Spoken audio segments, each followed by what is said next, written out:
Philadelphia, IBM, and Law & Order are all on this day. Welcome back to On This Day. Today's date is September 13th, 2022. It is the 256th day of the year. You got 109 days left. It is the 37th Tuesday in the 37th week and the 85th day of summer. There are 9 days left until fall. If today's your birthday, your birthstone is still a sapphire, one of my favorite of all the stones, I guess. I want to say gems. I don't think it's a gem, and I don't know the difference between gem, jewel, and stone, so we'll just move on. Today is National Celiac Disease Awareness Day. Every year on September 13th, National Celiac Disease Awareness Day encourages us to support those with the autoimmune disease that affects 3 million people. Those with celiac disease avoid gluten due to the immune response that damages the villi in the small intestines. Over time, this could be pretty dangerous. We're dealing with that here. My granddaughter has it. But it could make it so that your intestines and your stomach don't absorb nutrients like they should. Grains such as wheat, barley, rye, and even some oat products contain gluten. The destruction is irreversible, and the only known treatment is a carefully controlled diet. It's not as dangerous as, let's say, a peanut allergy, because if someone doesn't get an EpiPen right then, they could die. This can go over time. I mean, it could definitely do some damage over time, but it's sort of like the peanut allergy thing, especially for kids. You got to watch it.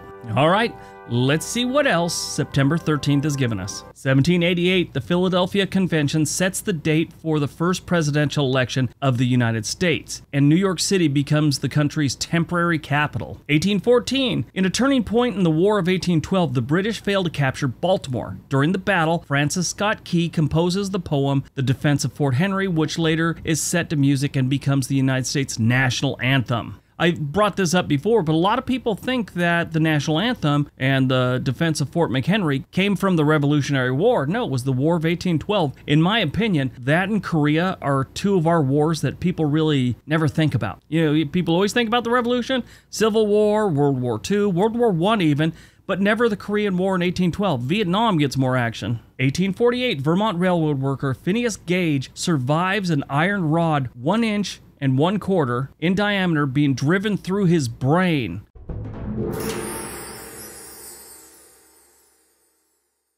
Now, at the time, the fact that he wasn't dead was amazing in itself, but the rod and the brain injury were reported to have affected his behavior and personality, which, I mean, obviously now we're going, no kidding, you get a severe brain injury, it's going to do some damage. At the time, 1848, we didn't know that much about the brain. Now, this iron bar didn't go like through the eyeball or anything like that. It came in through the top and went out right below his cheekbone of his left eye. Now, he only lived like 12 years after this incident, but he was, not like bedridden or anything like that. He still went about his business, but his friends said that that was no longer their friend Gage. That was somebody else. In textbooks for different schools, this is known as the American crowbar case, even though it really wasn't a crowbar. Gage became a fixture in curricula of neurology, psychology, and neuroscience, and is known as one of the great medical curiosities of all time. He's like a living part of medical folklore. Now, the way this happened, he was part of a railroad crew that was blasting rock out of the way for the tracks. They had been using what they call a tampering tool to kind of like work into the rock while they're putting the explosives in there, and he was kind of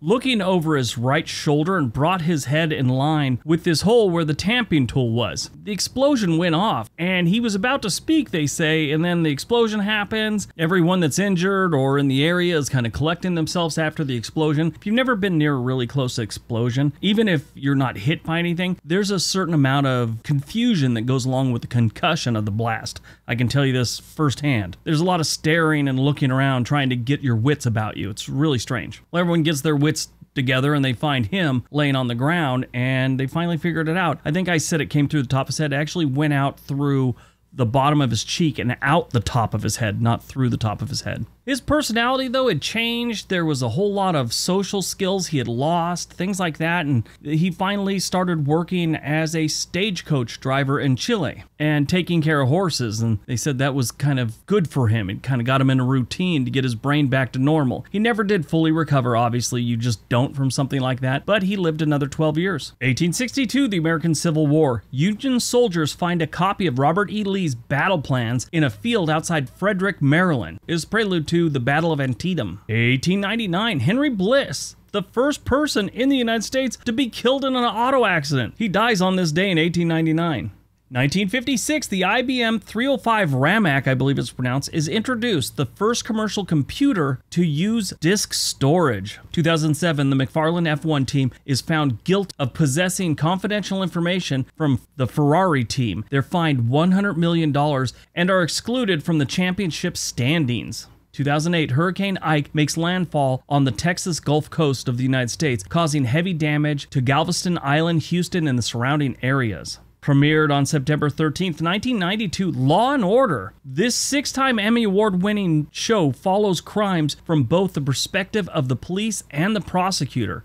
Dick Wolf created the series. Oddly enough, John Oliver just did a whole thing on Law & Order on his show this last Sunday. It was very interesting how many episodes they have and how many stars have actually appeared on that in the past. Great show. I think my wife has watched every episode, not just on Law & Order, on Special Victims Unit, Criminal Intent, Los Angeles, Trial and Jury. She's watched them all. That's why I always say if I ever turn up dead under suspicious circumstances, watch her viewing habits. Born on September 13, 1971, Stella McCartney, vegan fashion designer most known for her red carpet looks and her hatred of leather. She is the daughter of legendary Beatles singer Paul McCartney. She traveled the world with her parents and was the inspiration for the name of Sir Paul McCartney's post-Beatles band, Wings. Died on September 13, 1998, we lost George Wallace, Democrat from Alabama who served his state as its governor in the 1960s, 70s, and 80s. He ran for president 4 times and was known